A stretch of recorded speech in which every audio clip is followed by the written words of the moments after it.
Gente, podemos estender a mão, por favor? Pai, te agradeço por mais uma noite na tua presença. Obrigado pela tua misericórdia que se renova a cada dia, ó Pai. Obrigado pela oportunidade de poder te adorar e pelo privilégio de poder prestar louvor a ti, ó Pai. Que esse momento de pregação receba para a honra e glória do teu nome, ó Pai. E que através da vida da Dani, ó Pai, o Senhor venha falar conosco, ó Pai. Se faça presente nesse lugar e te agradecemos pela alegria da salvação, Jesus. Obrigado pelo sacrifício perfeito e obrigado pela graça, ó Pai. Amém. Amém. Glória a Deus. A paz, irmãos. Ai, eu tô com muita vergonha. Jesus, misericórdia. Amém. Vamos abrir a Bíblia. Salmos 63, do 1 ao 8. Salmo 63, do 1 ao 8.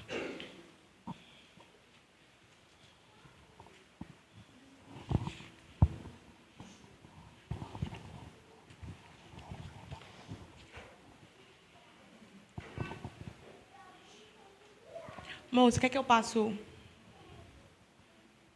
Oi, Maurício. Quer que passa? Ah, tá. Salmo 63, do 1 ao 8. Passo a ler. Ó Deus, Tu és o meu Deus. Eu te busco intensamente. A minha alma tem sede de Ti. Todo o meu ser anseia por Ti, numa terra seca, exausta e sem água. Quero contemplar-te no santuário e avistar o teu poder e a tua glória. O teu amor é melhor do que a vida. Por isso os meus lábios te exaltarão. Enquanto eu viver, te bendirei. E em teu nome levantarei as minhas mãos. A minha alma ficará satisfeita, como quando tem rico banquete. Com lábios jubilosos, a minha boca te louvará. Quando me deito, lembro de ti, penso em ti durante as vigílias da noite. Porque és a minha ajuda, canto de alegria à sombra das tuas asas. A minha alma apega-se a ti, e a tua mão direita me sustém. Amém. Senhor Jesus, essa é a tua palavra. Deus, obrigada, Pai, por nos dar essa palavra. Obrigada por cuidar de nós. Deus, que em nome de Jesus a gente consiga compreender um pouquinho do que Davi dizia sobre o Senhor nessa passagem. Pai, que em nome de Jesus a gente não só ouça, Pai, mas que a gente compreenda e busque viver de coração. Te agradeço em nome de Jesus. Amém. Amém. Então, gente, estava anotando uma pregação, né? Até domingo. Aí, o assunto completamente diferente. Aí, acabou o culto, a gente saiu, né? Chegamos em casa, fomos dormir. Maurício, que é Maurício, dormiu. E eu dormi. Não dormi. Não consegui dormir. E aí, beleza. Rolei Instagram, levantei, tomei banho, troquei de roupa. Nada. Falei, vou orar então, né? E aí o Senhor foi muito misericordioso comigo. O Senhor ficou me lembrando, sabe? Como que Ele é importante assim para mim, mas, ao mesmo tempo, o quanto eu preciso valorizar a presença dEle. E eu lembro que, durante a noite, assim, eu orava e falava, oh, Deus, eu anseio muito pela sua presença. Mas a gente sabe que não adianta só a gente ansiar, né? A gente precisa buscar. Então, desde domingo, o Senhor tem falado muito comigo acerca dessa mesma passagem. E aí eu queria ler um pouquinho com vocês, contar que pé que está, e para a gente orar junto mesmo e buscar. Antes de começar a explicar, pelo menos, o que eu entendi dessa passagem, eu queria contar que, assim, não é fácil para mim estar aqui e que... Pastor sabe, né, pastor? Que se eu pudesse, eu ficava lá só com as crianças. Então, peço uma colher de chá e, se eu chorar um pouquinho, é porque eu não tenho mais controle. Um dia eu vou controlar. Amém. Queria ler de novo o verso 1. O verso 1, antes de a gente começar lendo ele, eu creio que na Bíblia de quase todo mundo está escrito assim, Salmo de Davi, quando ele estava no deserto de Judá. Eu pesquisei, né? E tem em dois momentos que ele vai para esse deserto. Fugindo de Saul e fugindo do filho dele, de Absalão. E nas duas situações não era uma situação fácil. Quando a gente vai ler lá no versículo 1, mais para o final, né, ele mesmo diz, numa terra seca, exausta e sem água. nessas duas citações me fizeram lembrar muito assim, Davi estava realmente precisando de um Deus, porque era uma situação em que ele estava em sofrimento. Mas quando a gente vai pelo decorrer do capítulo, a gente vê que, mesmo em uma situação muito complicada, Davi conseguia exaltar o nome de Deus de uma forma que eu vejo que, às vezes, a gente, estando tudo bem, a gente não consegue exaltar. E aí, durante essa leitura, eu fui fazendo algumas perguntas para mim e que eu queria que, se vocês pudessem, façam para vocês. No versículo 1, eu anotei uma pergunta assim que, para mim, assim, foi o que mais tem mexido comigo essa semana. Davi começa assim: Deus, tu és o meu Deus e eu te busco intensamente. Minha alma tem sede de ti. Todo o meu ser anseia por ti. Todo o meu ser necessita do Senhor. Há quanto tempo a gente não necessita, anseia por estar na presença de Deus? É muito fácil a gente falar assim: não, eu anseio por estar na presença de Deus. Eu vim no culto quarta-feira, né? Mas o que tem me feito pensar essa semana é quando, em qual situação, sem precisar de fatores externos, eu ansiei pela presença do Senhor. Pela presença do Senhor por quem Ele realmente é. Sabe? Não pelo que Ele já fez por mim ou o que Ele pode fazer. Não estou falando de ansiar pelo Senhor porque Ele vai me dar uma cura, um milagre, ou porque Ele vai cuidar de algum parente meu. É ansiar pela presença do Senhor por quem Ele já é. Ele já é o Deus Todo-Poderoso, o único e suficiente Senhor das nossas almas.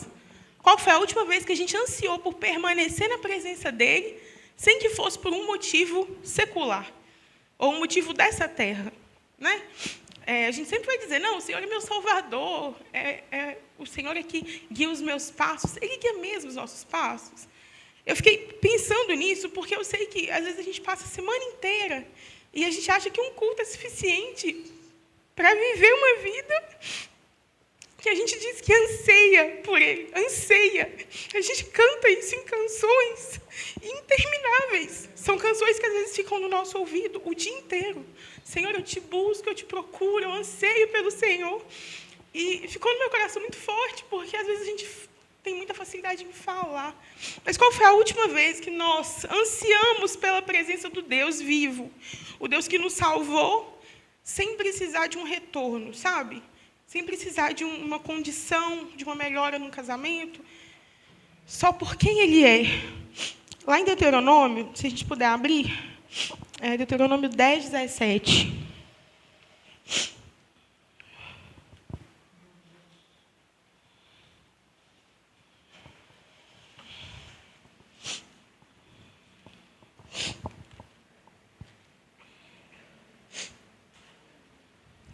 Diz assim: pois o Senhor, o seu Deus, é Deus dos deuses, o soberano dos soberanos, o grande Deus, poderoso e temível, que não age com parcialidade nem aceita suborno.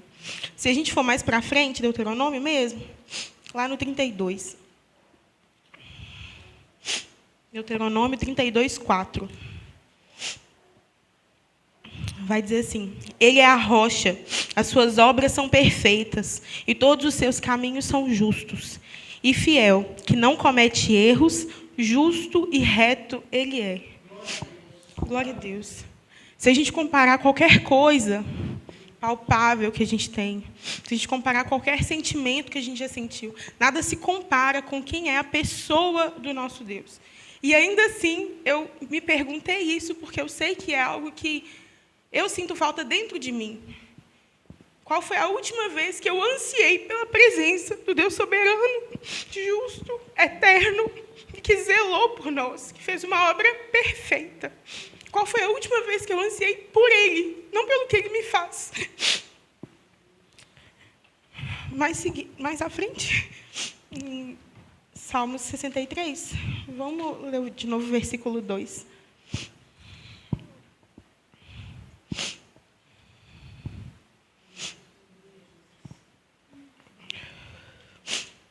Salmo 63, versículo 2.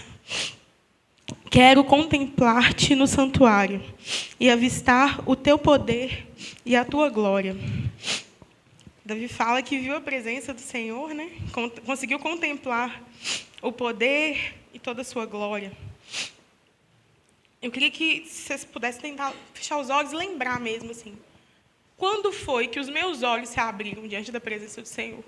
Quando eu olhei e eu tive certeza que Ele era o meu Senhor, de que Ele me livrou da morte, que Ele me salvou por toda a eternidade. Quando eu me lembrei disso, eu não sei se vocês se lembram, né? Se vocês se lembram, eu creio que vocês se lembram também do anseio que vocês tinham por esse Senhor. Durante o nosso período de descoberta de quem é o Senhor, de quem Ele é na nossa vida, a gente parece que a gente é mais crente, né? Parece que a gente busca mais. E, de verdade, eu sei que, com a caminhada, muitas coisas vão colocando pesos nas nossas costas. Mas nenhum desses pesos vem do Senhor. O Senhor, Ele nos concede a presença e Ele nos apresenta cada dia mais. E eu percebo que a cada passo que a gente dá à frente de conhecer, ao invés de a gente se aprofundar na presença, às vezes a gente só retrai. A gente aprendeu quem Ele é bom, então está tudo bem. Posso viver a minha vida como se não tivesse um amanhã. Né? O que mudou dentro do nosso coração? Lá em Tiago, se a gente puder abrir, Tiago 1, 23. Vou deixar para abrir.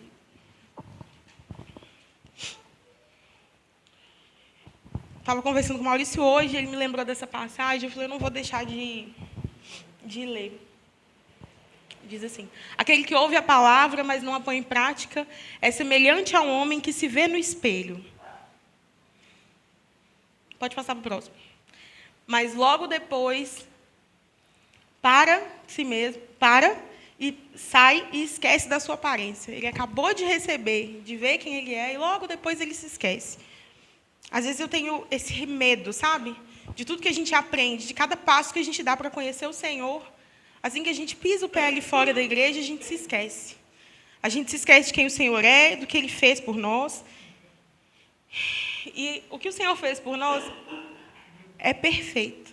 A gente não tem como se esquecer, a não ser que a gente não tenha certeza daquilo. Lá em João 3,16, todo mundo vai lembrar, né? Mas está escrito, porque o Senhor amou o mundo de tal maneira, que Ele deu o seu Filho por amor a nós. Ele deu o seu Filho por amor a nós.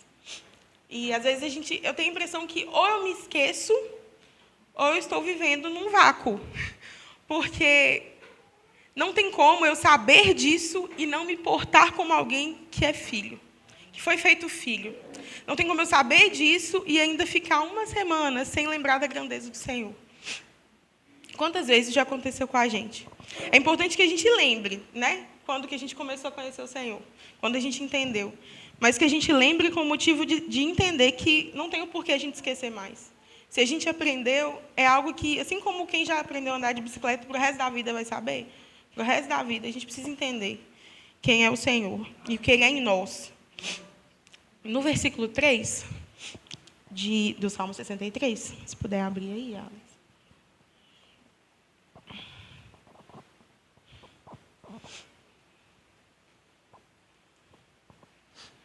Diz assim: o teu amor leal é melhor do que a vida, por isso os meus lábios te exaltarão.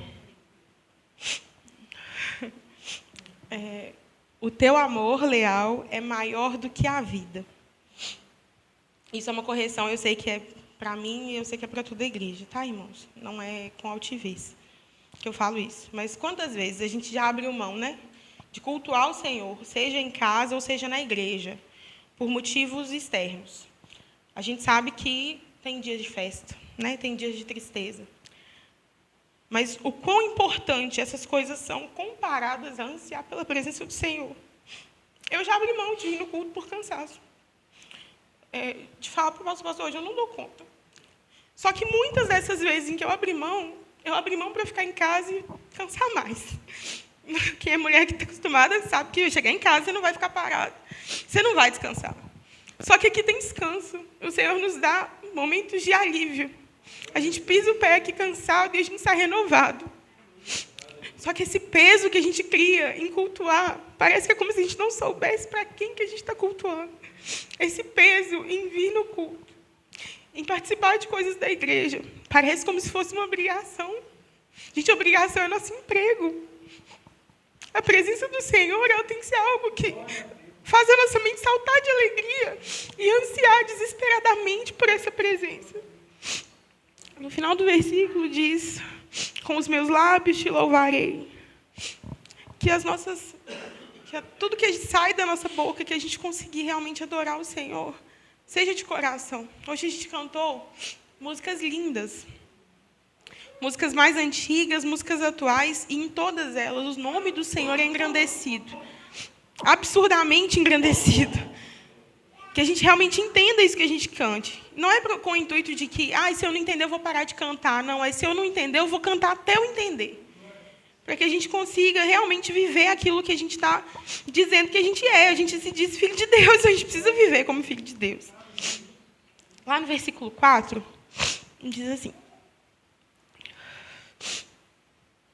enquanto eu viver, eu te bendirei, e em teu nome levantarei as minhas mãos. Esse finalzinho, né? Em teu nome levantarei as minhas mãos. Eu estava até falando isso com o Maurício, acho que segunda. Falei, amor, pode ter vários significados, mas para mim é completa rendição. Né? Em teu nome eu vou me render ao Senhor. E durante os períodos de adoração, se a gente for contar, a gente tem pouquinhos períodos, né, dentro da igreja. Estou falando assim, do tempo de culto.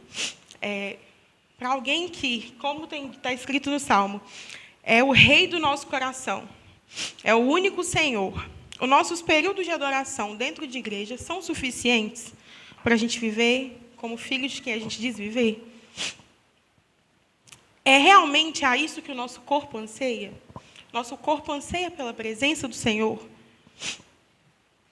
No início do versículo 4, diz que a gente que ele o louvaria enquanto ele vivesse.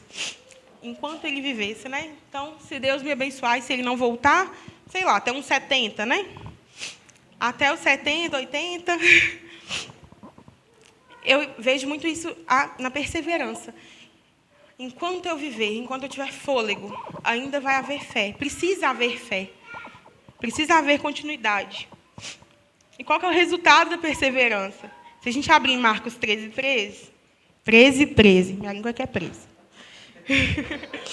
O resultado da perseverança é a eternidade. A eternidade com o Deus que a gente adora. Eu anotei a eternidade. A gente vai passar a eternidade com o Deus que a gente adora. Quanto medo dá disso? Quanto medo dá da gente passar a vida adorando um Deus que não seja o Deus? Quanto medo, temor tem que gerar no nosso coração se a gente vive uma vida de adoração? Se não for a Deus, é a outra coisa. E se eu não vou passar a eternidade com o Senhor, onde eu vou passar a eternidade? Essa vida em que a gente almeja de perseverar, não é só pelo objetivo de não ir para o inferno. Irmãos, precisa ser pelo objetivo de passar a eternidade com o meu Pai. Precisa ser. Se a gente ler o versículo 5, por favor.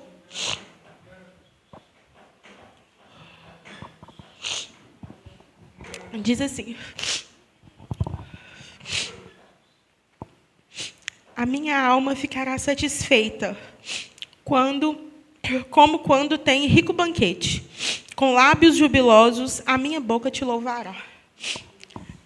Eu li e fiquei lembrando, né? Às vezes a gente chega do serviço cansado. Aí, não sei vocês, porque eu moro em prédio, né? A gente chega do serviço cansado, aí você está subindo a escada e eu moro no último andar. Aí, às vezes, você passa pelo segundo andar, assim, tá um cheirinho de comida nova, que a gente já não faz tem uns 2, 3 dias. E aí você fala, não, cara, eu estou com mais fome por causa desse cheiro. Aí eu fiquei imaginando essa situação. Estou subindo o andar e eu estou aumentando a fome porque eu estou sentindo o cheiro da comida. Aí eu abro a minha porta e tem um banquete. Eu vou me alegrar e eu vou participar desse banquete.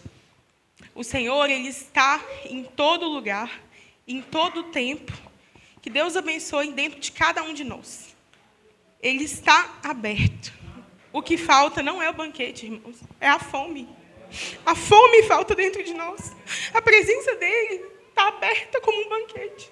Está disposta na palavra. O Senhor nos disponibiliza relacionamento através da oração. O que nos falta é fome. O banquete está lá. No versículo 6, diz assim: quando me deito, lembro-me de ti. Penso em ti durante as vigílias da noite. Eu acho que todo mundo que já passou pela fase do namoro vai lembrar que, quando começou apaixonado, conversava horas no telefone. E que tudo que queria, né, era ver a pessoa ou conversar. Eu lembro que, quando eu comecei a namorar com o Maurício, eu estava de férias do serviço e Maurício não dormia, né? Até pouco tempo, Maurício não dorme. Ele ia dormir 2, 3 horas da manhã. E a gente virava a noite conversando. E eu falo, não, tá tudo bem, de boa. Aí foi passando um tempo depois que a gente casou, 10h30, eu já não aguentava nada, eu queria só deitar. Mas ficou na minha cabeça isso. Eu falei, cara, no início, quando eu estava me interessando por ele, o horário não era tão importante. O meu cansaço talvez não tinha um peso tão grande. Mas para o Senhor a gente cansa demais. Para o Senhor, ó, para você ver, eu me vi isso hoje, na hora do almoço, estava orando, cara, me deu um sono. Eu falei, Deus, eu estou fazendo uma oração, meia boca, de 1 minuto, me deu sono. Talvez aquilo que a gente diz adorar, né, ainda não é o Senhor. O Senhor nos chama a uma vida em devoção. Eu citei 5 coisas que o Senhor não nos chamou para ter uma vida devota como a vida com Ele.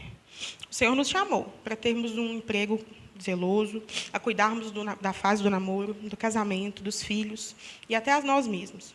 Mas o Senhor nos chamou a ter devoção a Ele.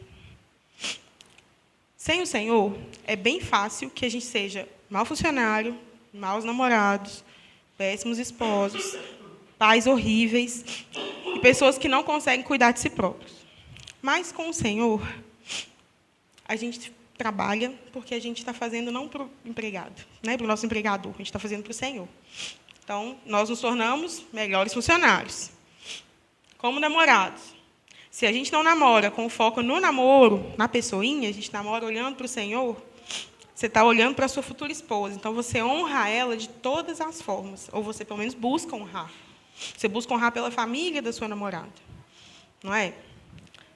Se você, em um casamento, entende quem é o Senhor e tem devoção total a Cristo, no seu casamento, no seu cuidado com filhos, vai ser importante, vai ser necessário, o Senhor vai te ajudar, mas vai ter momentos em que o Senhor vai ser prioridade. Na verdade, todos os momentos. Eu lembrei, quando eu estava anotando sobre filhos, eu lembrei da mãe de John Wesley. Há um tempo atrás, eu estava vendo um documentário sobre ela, e uma parte que é incrível, assim, acho que quase todo mundo já ouviu. Durante o dia, ela ensinou esses meninos, são teólogos conhecidos até hoje, que marcaram de onde eles vieram. Mas ela, todos os dias, em um período curto, ela avisava assim, ó, não importa o que estiver acontecendo, não me oportune.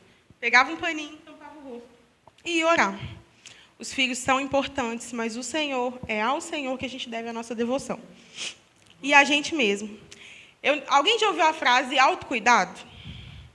Está na moda. Não, hoje é meu dia de autocuidado. A gente cuida da pele, cuida do corpo, cuida do cabelo, da alimentação, mas não existe o dia do cuidado com a nossa alma. A nossa alma também é importante, na verdade, ela é o mais importante. De que adianta todo o exterior ou todo o nosso descanso se não há paz na alma, né? É com Ele que a gente entende que toda a nossa devoção tem um fim nele mesmo. No versículo 7, diz assim: porque és a minha ajuda, canto de alegria à sombra das suas asas. É Ele que nos sustenta na batalha, nos dias maus, nos dias de sofrimento. Quando a gente fala assim sobre suas asas, né? É um cuidado que, como de um passarinho, né? Ele vem e tampa os seus filhotes, cuida deles. Às vezes a gente costuma passar por problemas. O pastor Robinho, o pastor Elson me fala muito isso. Começou a passar por problema, a primeira solução é parar de vir no culto, que não faz sentido. Porque é no Senhor que a gente tem forças para lutar, para resolver problemas e para viver conforme a palavra dele. Né? Então, que a gente realmente entenda isso. Né? É no Senhor em que é no Senhor, é na igreja, é na comunhão e é na leitura da palavra, que as asas do Senhor estão sobre nós. E são essas asas que vão nos ajudar a viver por essas batalhas, passar por essas batalhas. E tem o último versículo que diz: a minha alma apega-se a ti, a tua mão direita me sustém. Eu anotei aqui um textinho, eu queria ler para vocês. Entenda e viva a vida de um filho de Deus, que recebe correção, passa por provações, mas que no fim do dia, a mão do Senhor que nos sustenta. A mão do Senhor que sustenta a alma do filho de Deus, de um filho de Deus. Lá no domingo, a minha oração foi para o Senhor, para que eu nunca me esquecesse quem Ele é na essência, para que eu nunca me esquecesse de que, mesmo que eu não tivesse em um emprego legal, em um casamento legal, em uma situação boa com a minha família, o Senhor, a essência, o Rei, o Deus, Ele ainda é o mais importante na minha vida. Eu ainda tenho mais para o final, que se a gente olhar para essa terra sem Cristo, nada mais faz sentido. Essa semana eu estou conversando muito com o Maurício sobre isso, porque eu passei por algumas situações em que eu vi comportamentos de pessoas, de pessoas que se dizem cristãs, que eu fiquei, não foi envergonhada, não foi chateada, foi extremamente triste.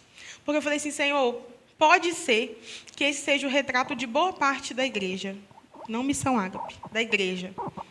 Pessoas que conhecem, porque o culto é bom, mas, na essência, não conseguem te explicar quem é Jesus. E isso me doeu profundamente, assim, de eu chorar mesmo. Mas por saber que não adianta, irmãos, a gente passar a vida inteira aqui na igreja, passar a vida inteira participando de tudo, sem conhecer a essência do Deus vivo. Por fim, eu me fiz essa pergunta, né? Como que eu vou voltar a viver essa presença do Senhor? Porque não é um sentimento, né? Não é só um sentimento.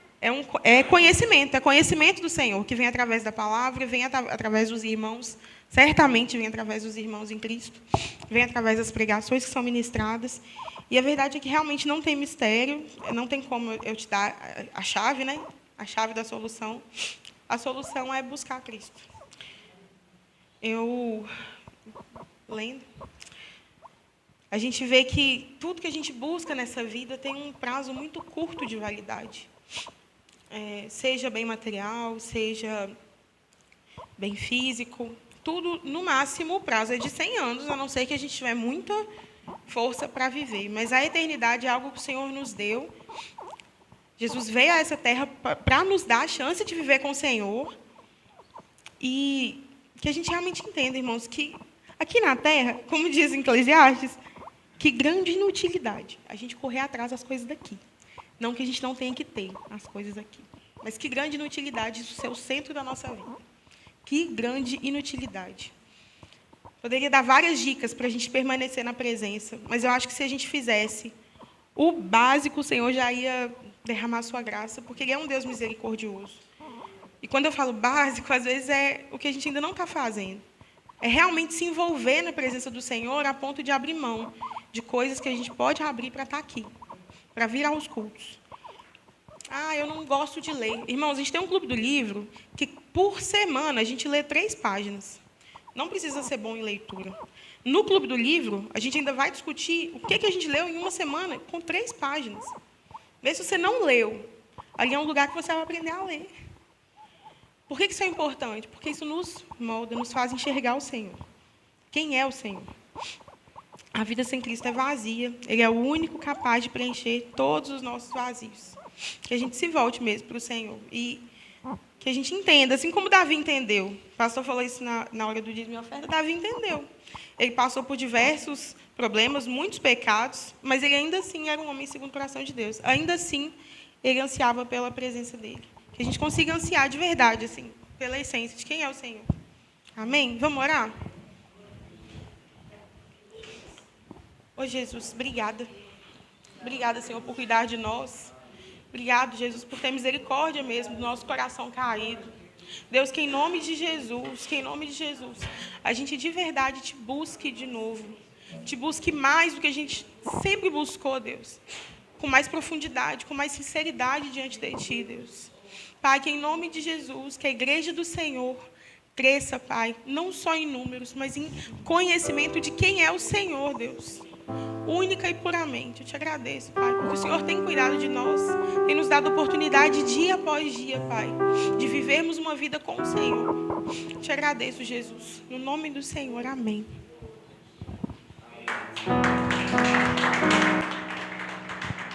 Aleluia. Vamos embora para a nossa casa. Vamos embora. Mas antes vamos louvar o Senhor. Vamos aproveitar que o Espírito Santo, usando a Dani, nos despertou para uma vida mais verdadeira, mais profunda, mais intensa com o Senhor. Como Davi fez, em momentos de dificuldade, ele clamou ao Senhor. Em momentos de dificuldade, ele disse que o Senhor era importante na vida dele. Vamos aproveitar enquanto isso está fresco na nossa mente. Vamos entregar uma canção para o Senhor, um louvor. Os reinos se abalam, os povos se curvam, as bocas se abrem, as mãos se levantam para dizer que Tu és o Rei. Louvado seja Deus. Para dizer que Tu és o Senhor, para dizer que Tu és o Rei, para dizer que Tu és o Senhor. Teu reino é sempre eterno, Teu reino é sempre eterno, firmado em misericórdia, justiça e igualdade. Oh, aleluia, Senhor, te adora pelo aquilo que o Senhor é, Senhor. Pelo aquilo que o Senhor é, Senhor. Nós te adoramos, Pai. Teu reino é sempre eterno, Teu reino é sempre eterno, justiça e igualdade, bondade e fidelidade, a Tua igreja te adora, a Tua igreja te adora. Coloca a mão no seu coração essa noite. Ah, Senhor, Deus, o mundo, Senhor, o mundo, as preocupações dessa vida, Senhor, muitas das vezes tem nos tirado o melhor, Pai, a Tua presença, Senhor. Muitas das vezes, Senhor, tem tirado aquilo que é mais importante, a Tua presença em nossa vida, em nosso coração, em nossa casa, na nossa mente, Senhor, acalmando toda tempestade, clareando, Senhor, trazendo luz nos cantos mais escuros dos nossos corações, Pai. A Tua presença, Senhor, que acende, que desperta a nossa fé. A Tua presença, Senhor, que abre olhos de homens pecadores. A Tua presença, Senhor, que nos desperta, Senhor, para uma vida verdadeira, que nos desperta para aquilo que é mais importante nessa vida. Ah, Jesus, a Tua presença que acalma a nossa alma. Em momentos de tribulação, Senhor, em momentos de dificuldade, a Tua presença chega, Senhor, e muitas das vezes não temos nem palavras. As nossas orações são lágrimas diante da Tua presença gloriosa. As nossas lágrimas, Senhor, são a resposta diante da presença do Senhor dos Senhores. As nossas lágrimas, Senhor, são a resposta diante da glória do Senhor diante de nós. Oh, aleluia. Pai, em nome de Jesus, desperta o Teu povo, Senhor, para uma vida de intimidade, meu Pai, para uma vida de proximidade, para uma vida de verdade, Senhor. Ah, Deus, em tempos tão sombrios, Senhor, Em tempos, Senhor, que parece que a tua igreja virou um lugar de entretenimento, um lugar de consumir algo, Senhor, desperta-nos, Deus, para uma vida de fome e sede do Senhor. Teu reino é sempre eterno, teu reino é sempre eterno, firmado em misericórdia, justiça e igualdade. Oh, a tua igreja te adora, a tua igreja te adora. Teu reino é sempre eterno. Receba a nossa adoração, receba a nossa adoração, Senhor, porque sabemos que o Senhor está aqui, a tua presença está aqui, Senhor. Ah, Deus, obrigado, Senhor, obrigado, Deus. O último pedido ao Senhor, Pai, essa noite: vem conosco, Senhor, vem conosco para a nossa casa. A tua presença, Pai, transcende a canção. A tua presença, Pai, transcende os acordes dos instrumentos. A tua presença, Senhor, transcende a oração do pastor. A tua presença, Senhor, transcende os nossos sentimentos, os nossos olhos, por mais que os nossos olhos naturais não possam contemplar, os nossos ouvidos naturais não possam ouvir, o nosso nariz natural não possa sentir o cheiro da tua presença, Pai. Mas sabemos pela fé, com os olhos da fé, com o coração cheio de fé, que o Senhor está aqui, e esse mesmo Deus que está aqui, essa mesma presença aqui, Pai, vai para a nossa casa, Senhor, nos acompanha, Senhor. Ah, Jesus, nos desperta, Senhor, para a oração na nossa casa, que a gente possa chorar, sentir a tua presença na nossa casa também, Pai. Ah, Deus, Estevão diz, Senhor, que o Senhor não habita mais em templos feitos por mãos humanas. A tua presença não se limita a esse momento aqui, Senhor. Vem conosco, o Emanuel. Vem conosco, Senhor, que está dentro de nós, que está ao nosso lado, que está sobre nós, que está sobre a tua igreja. Vem, Jesus. Vem, Espírito Santo de Deus, sobre a nossa vida. Vem, Senhor, nos leve para casa debaixo da tua unção, debaixo do teu poder, da tua proteção, Pai. Guarda a nossa vida, a nossa casa, os nossos filhos. Senhor, que a gente tenha um resto de semana na tua presença, abençoado, poderoso, cheio de glória, Deus. Pai, em nome de Jesus, obrigado por esse culto, por essa palavra, e nos permitir estar diante dos reis, Senhor dos senhores. Obrigado por esse dia. Deus abençoe a vida de cada um, e até o próximo culto, em nome de Jesus. E aplauda ao Senhor para a gente poder encerrar essa reunião. Glória a Deus.